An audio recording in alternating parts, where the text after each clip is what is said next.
welcome everyone back to the Soar to Success Summit. I'm Vanessa Levin, your host, and joining me on the stage today is Kris Murray. Hi, everybody. Great to be here. So Kris, in case you're not familiar with her, let me tell you a little bit about her.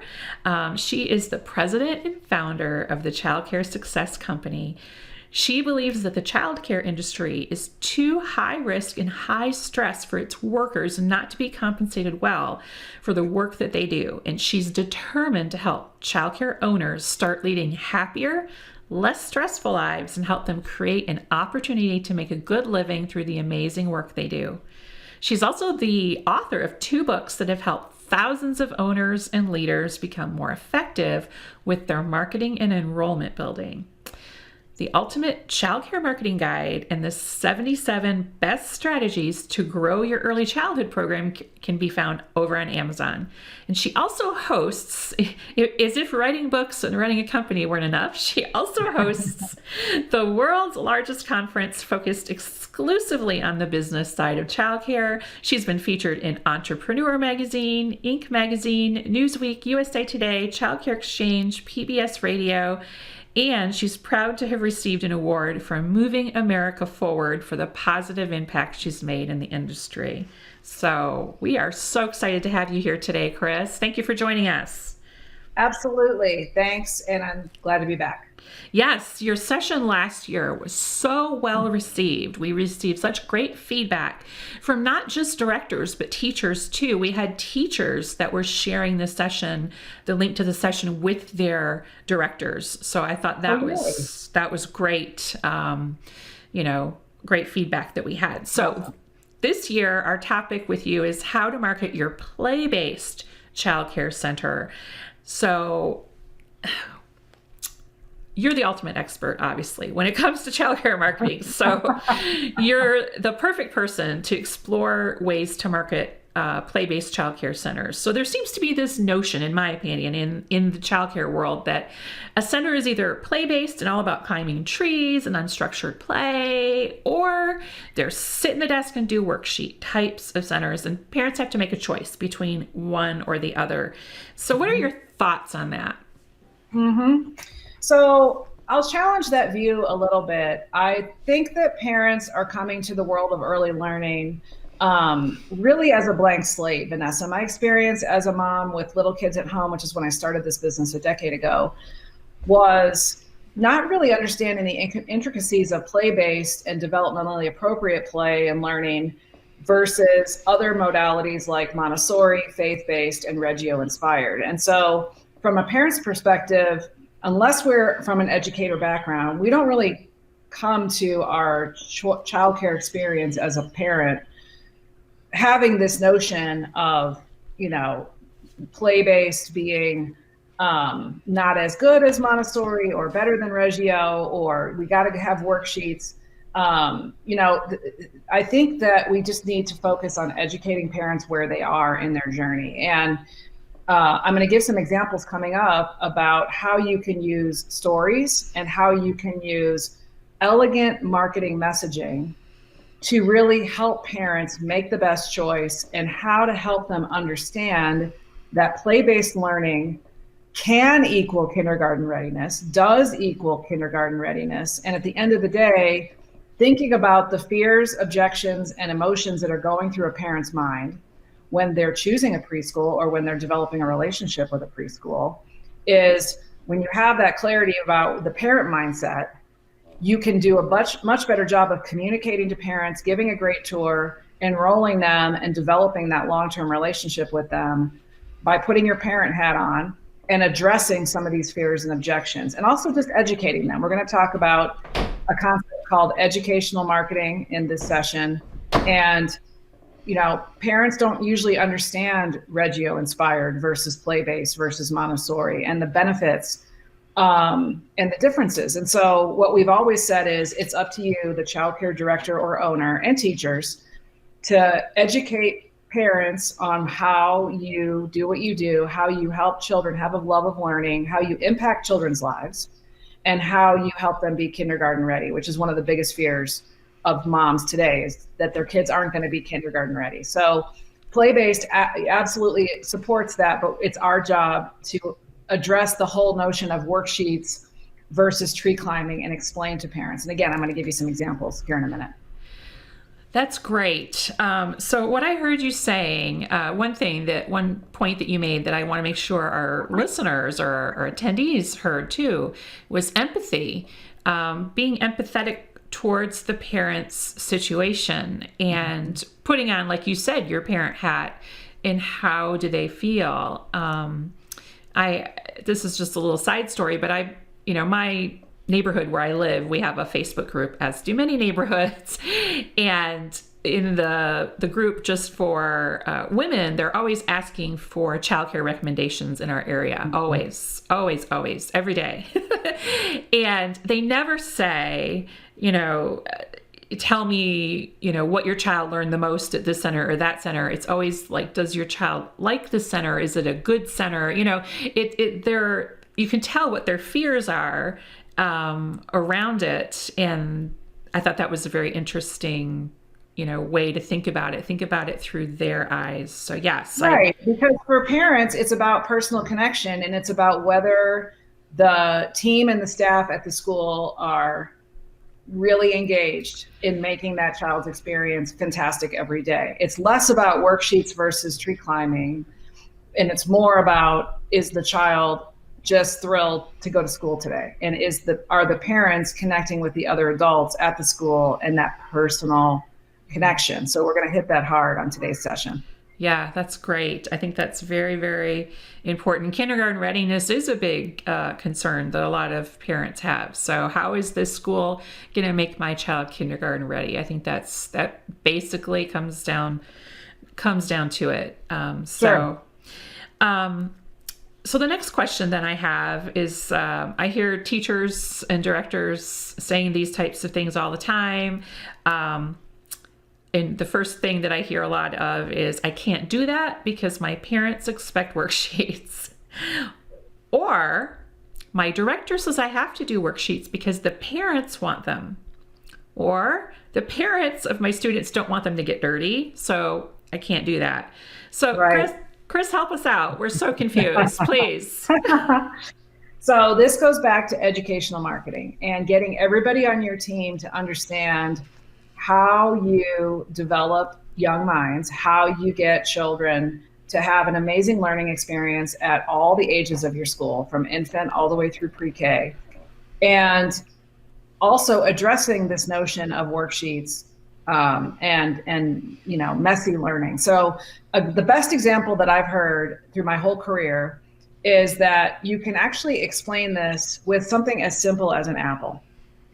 And so to explain to parents on the tour, and I recommend that if you're having an issue where your market wants worksheets, and not all markets do, but if your particular clientele that you attract want that, because they haven't been educated otherwise, usually, you can use something as simple as an apple, and you can describe to them, or you can actually physically show them slices of an apple. And you can say, some things that we do at our school that are different from other programs are that rather than do a worksheet learning about the smells, components, color of an apple and coloring an apple with a crayon, is we actually take an apple and we experiment, we explore, we investigate, we have a joyful discovery with children in the preschool room with Miss Linda's class about the apple. We actually cut it. We touch it, we look at the seeds, we learn about it, we learn where it came from, we taste it, we look at the skin of it, we talk about the colors of the apples, we talk about all the different, and so it's experiential learning. It's play-based learning from the perspective of, it's not a worksheet, but they get 90% more growth, learning, and fun and discovery and love of discovery from the discovery of an apple versus a worksheet. So just that example or that story that I just told will help most parents get their minds around why it's better, funner for kids, and more fun for teachers, and more engaging to actually learn about an apple with an apple versus a worksheet. So does that make sense, Vanessa? It's just using Yes. something super simple, and you can apply that example to anything, any curriculum, any component that you're currently teaching. You can apply that investigations mindset for parents and set that stage.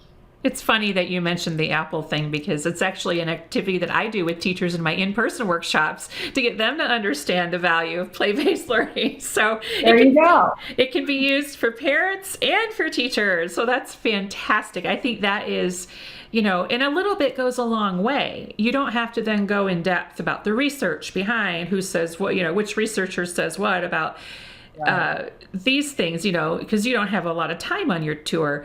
But a very simple illustrative point like that could do, I can see it doing a lot of good in really explaining your concept and your philosophy and really setting that solid foundation for going forward with that parent, right? Right. And let me give a couple of other nuances to that. You can also include teachers in the process of giving a tour, and you can work in a staff meeting about this and how you're going to present these concepts, and teachers can then leverage it. We recommend that you actually have parents come into the classroom where the child is going to be enrolled, shake the hands with the teacher, or at least have an eye-to-eye meet and greet. And if possible, the teacher can do a little dog and pony show, 60 seconds, getting to know the parent and take her around. But if the teacher knows that you're explaining play-based learning in that way with the Apple model, they can then piggyback on that, and they can leverage that story by saying, and here's what we're doing in our classroom this week or this month that children have learned through investigations and discovery and exploration in this classroom. And we've applied it to our curriculum, and we're studying this right now, and we're learning about X. And here's some examples of how we've taken that approach. And also, I just want to address, Vanessa, the messy thing is that, these days, children have outdoor classrooms. We have schools with mud kitchens. And I think addressing up front, again, with parents, the expectation and setting that up front when you're doing your tour or when you're doing your parent onboarding, and we'll talk about that next, is kids learn the most and they're the happiest when they are messy. And so the dirtier their clothes are at the end of the day, the best day they've had. The dirtiest day is the best day, typically. And the ways that we do that are, we have outdoor classroom, we have arts, we do that outside, we have a mud kitchen, we have this, we have that. And so getting parents past this whole objection in their head of messy equals bad is, you might want to buy a few very inexpensive outfits at Target. Those are your preschool clothes, and they're going to get messy. And so some days we'll have dress up days and things like that she can wear her favorite dress. But for the most part, we really recommend that you bring them in clothing that's not going to, hurt your heart when you see that it has stains on it. And so setting that, it's all about the setup. It's all about the communication with parents up front during the tour, during the parent onboarding, and getting teachers to also then reinforce those communications throughout the entire school and throughout their entire journey at your school. So messy does not equal bad, but we have to help parents. We have to, again, educate them. Educational marketing. I know it now, but when I first had a toddler, I might have thought messy was bad, but now I understand why it's actually really, really good. I love it. So what I hear you saying is that this whole process of getting parents, quote unquote, on board, it's a sequence of steps that they go through. And this is just my own perspective. Correct me if I'm wrong. But sure. They start with a tour guide, if you will, somebody who takes them on a tour of the school, right? That's what a lot of folks do. And then that person kind of sets the tone.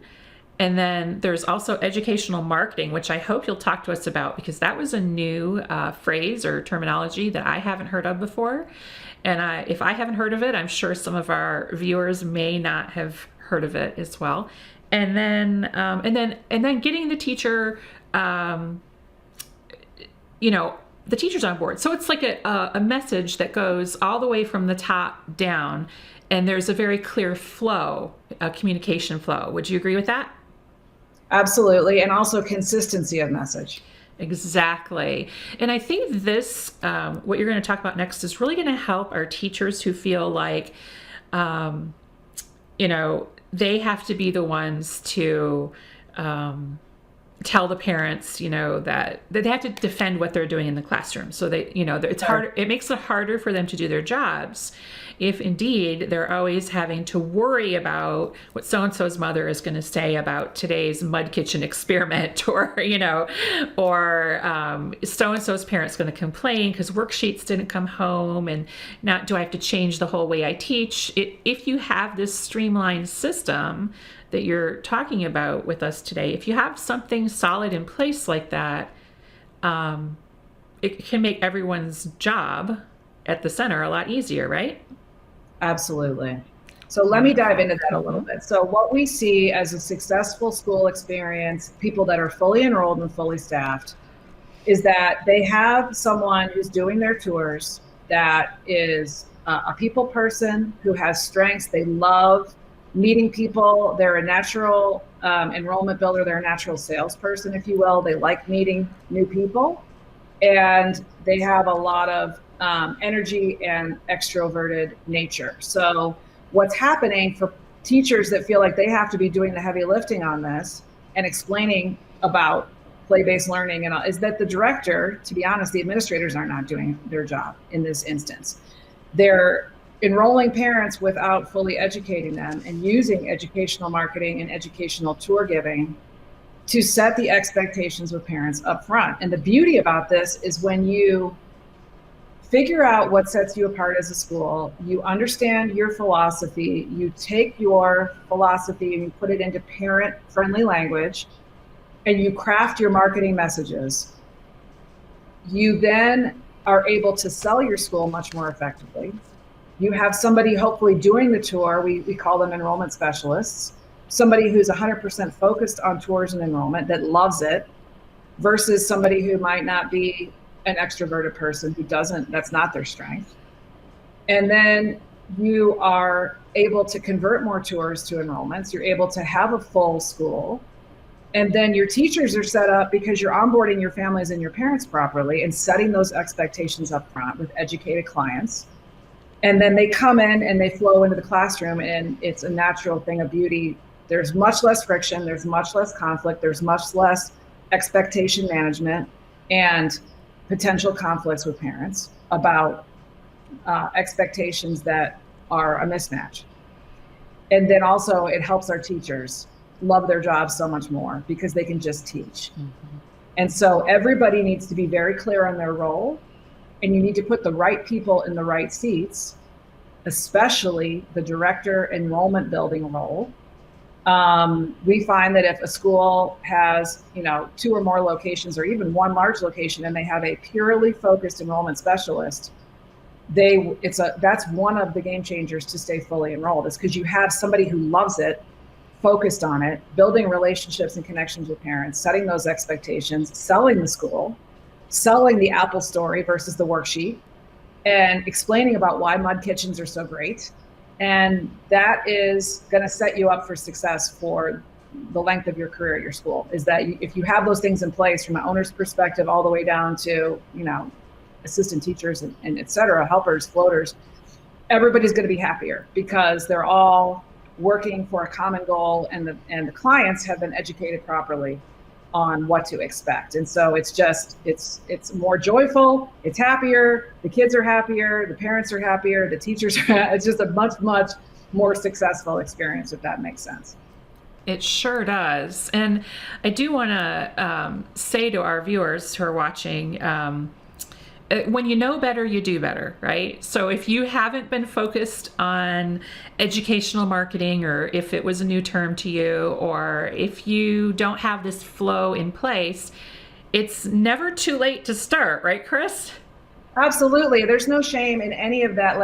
We're just trying to bring ideas and tools to you guys. We're not, absolutely just start wherever you are. And even little tiny baby steps, Vanessa, is what we recommend. Is first thinking about, I actually really start with, who is your best client? Who's the client that is your yummiest, most wonderful parent? And give us an avatar, really work on that profile of your best client so that you can attract more of her and him. And you can figure out what messages excite her. And then you can start crafting your messages based on your client profile so that you have what we call a market to message match.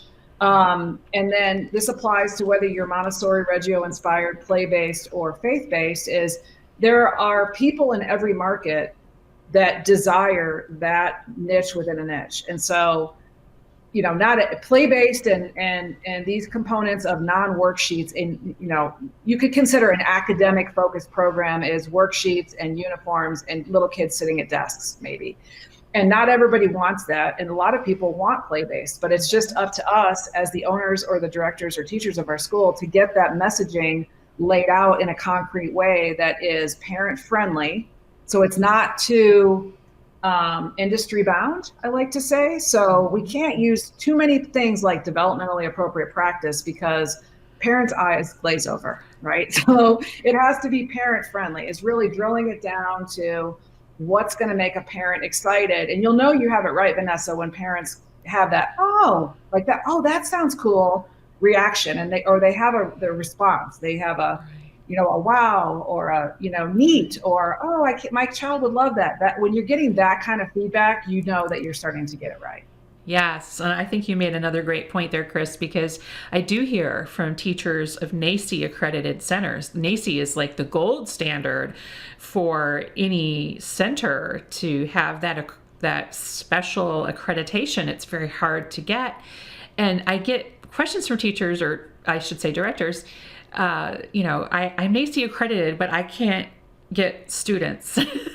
And so I think what I hear you saying or recommending is that you need to get clear on your messaging and what sets you apart. I wrote that down in my notes here. What sets you apart from all the others? Would you say the same thing for teachers or directors in that situation with their NAEYC accredited? Absolutely. Like, I think that one of the biggest things that we've done for the industry is help them understand how to come up with those 4 bullet point things that set them apart. And for NAEYC, I always say it is the highest level of accreditation in the United States. It holds us to the gold seal standard, kind of like a good housekeeping seal of approval. Now, that's more of an old school thing that myself or people in their 40s and 50s might remember. I don't know if millennials understand, good housekeeping seal of approval, but that's what it is. It's the highest level of childcare quality accreditation, and it holds us to a higher standard. So when we get licensing checks, we actually have a larger list of things that we get approval on and get rated on. And so from a mom's perspective, she can usually get with that. She could be like, oh, I understand now, but you have to really just explain it. And you could take 30 seconds. You don't have to go on and on and on and explain it for 5 minutes, but a real crisp understanding of what NAEYC means will help you in your marketing. And so for the person that said, I still have spaces, but I'm NAEYC accredited, but there's more than that, is I would say, in addition to NAEYC, what are 3 other things that you do that set you apart? We have an outdoor classroom. We go on nature-based walking field trips twice a month. We have fresh fruit and vegetables not canned. We have a fully organic menu, or we're going towards that. We do give back projects to the community and charitable contribution, and the kids actually help us with that. That's amazing. We are a green center, and we're eco-healthy certified. So there's a lot. I have a whole list on the slide that we choose from when we work with folks. But yeah, getting clear on your message and what sets you apart in a concrete way is one of the biggest game changers that you can make for the health of your school and your enrollment. And also helping attract teachers and staff, because if I read that list to teachers, they might be like, oh, I really want to work at that school. That sounds super cool. Yeah. I think that you hit on a lot of high points there, because that is what I hear in this neighborhood Facebook group I'm in, where there's a lot of parents asking about, which childcare center is the best. It's like a question of the day every day in this group, and people will post, well, I like this center because they do XYZ. And a lot of them were taken from that list you just read. They're green certified, or they're, this and it. Little things mean different, make different points to different people. Right. what's important to this parent isn't always as important to this parent. So I think that's great. And I also really liked what you said about really like crafting and honing your educational marketing to be very clear and concise, like not, we have lots of jargon in our industry in the early childhood Yeah. field, or developmentally appropriate practice. That doesn't mean anything to anybody besides you and me, you know? Right. So we have to be really clear on what it is. And if you go into the whole history of NACCE, when it was founded, what it, the parents don't have the bandwidth for that when they're there to look at your school. So I think honing your pitch or your Yeah. Keep it short, sweet, crisp, keep it concrete, and yep. keep it away, stay away from industry terms and jargon. So you got it. You got it perfectly right there, Vanessa. Okay, that's great. So this leads me to think, was we've talked about some great stuff so far, Kris. This is always it's always amazing to talk to you because really you're just you're a leader in this, definitely in this industry. Thank you. So we talked about the flow of information and how it needs to be very clear, and we talked about the tour guide and the educational marketing and how even teachers, all of our messaging is the same across the board and it's made clear up front. So that leads me to my next question. And so this is a question I get a lot. I am a teacher, but I was just appointed as director, which means voluntold. They were voluntold that they were the director.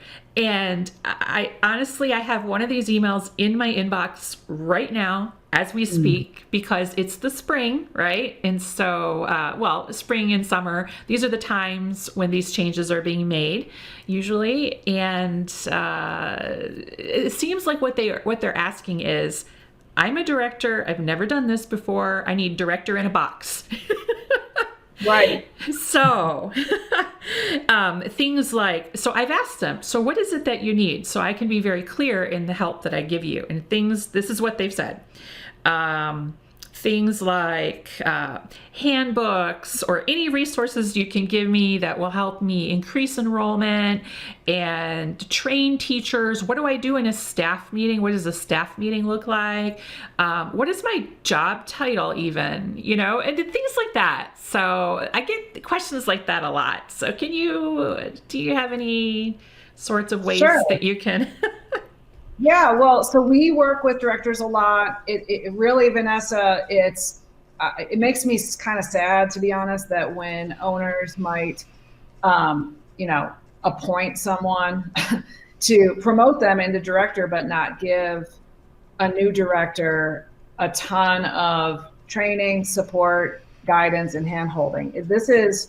Directors are the most important position to any school, period, hands down, because they're the cog through which all the communications and the culture are set.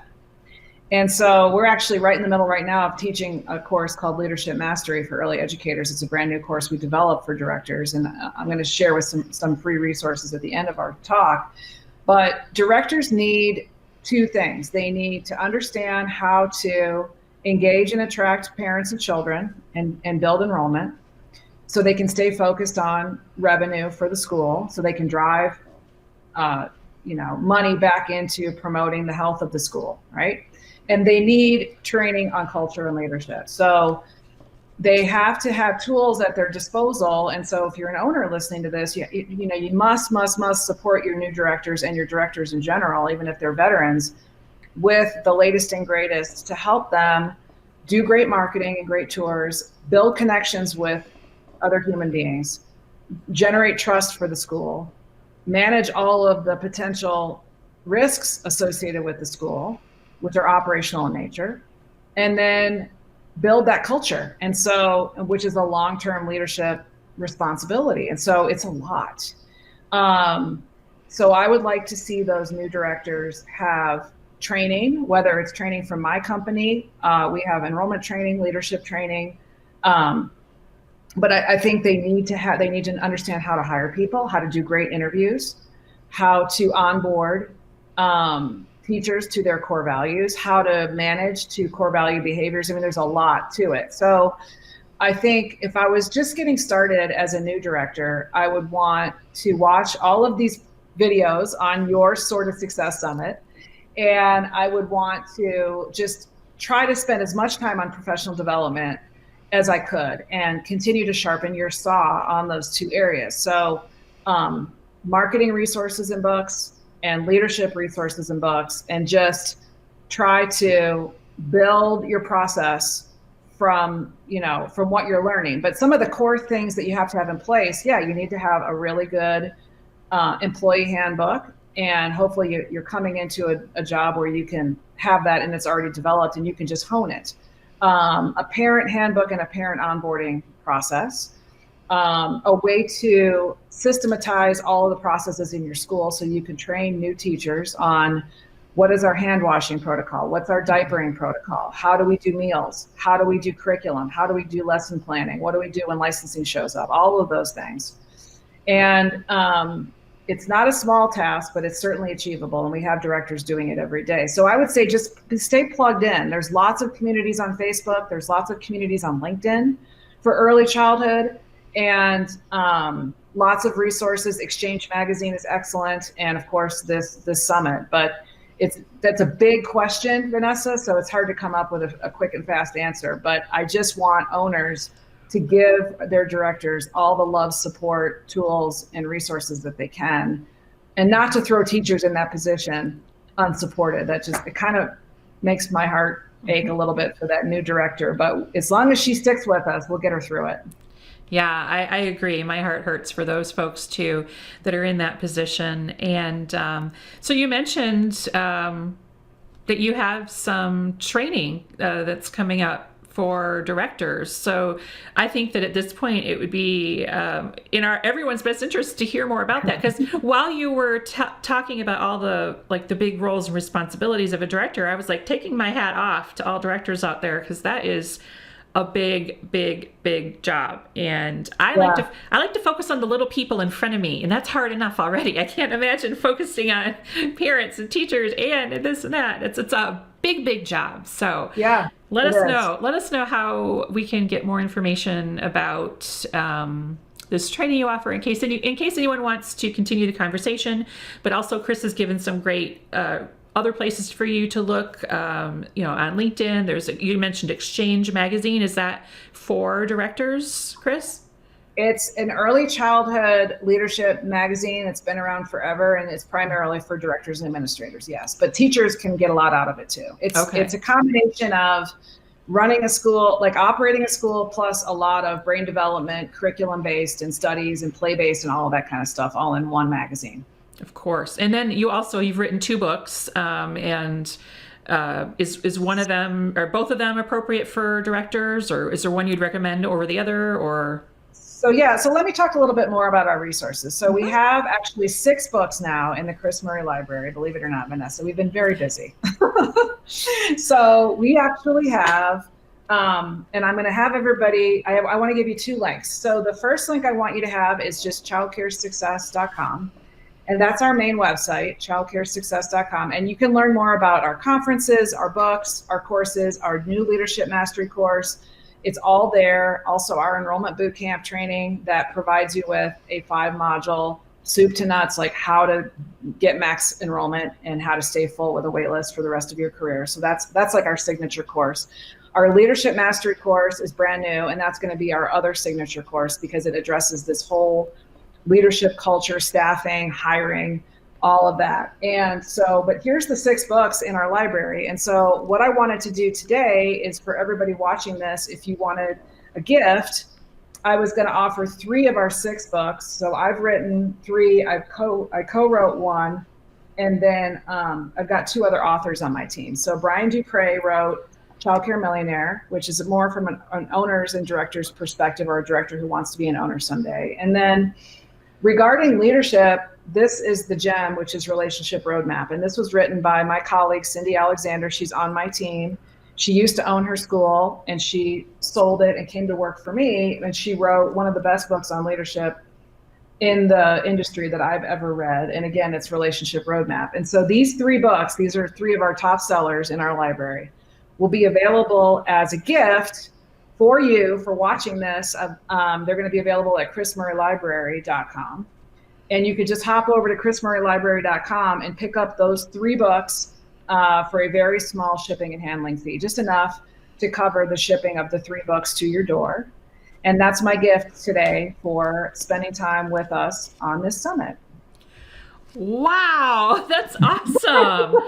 That's an amazing bonus. Thank you. I can just hear all the teachers out there in Cyberland going, ah! You're welcome. Yes. And no matter where you are in your journey, you can use these. I offered this one last year, but this is the 77 guide, and this is a really simple tips book for how to get full enrollment. So that's in the pack. And then the Child Care Millionaire has great nuggets. And then this one is really the leadership.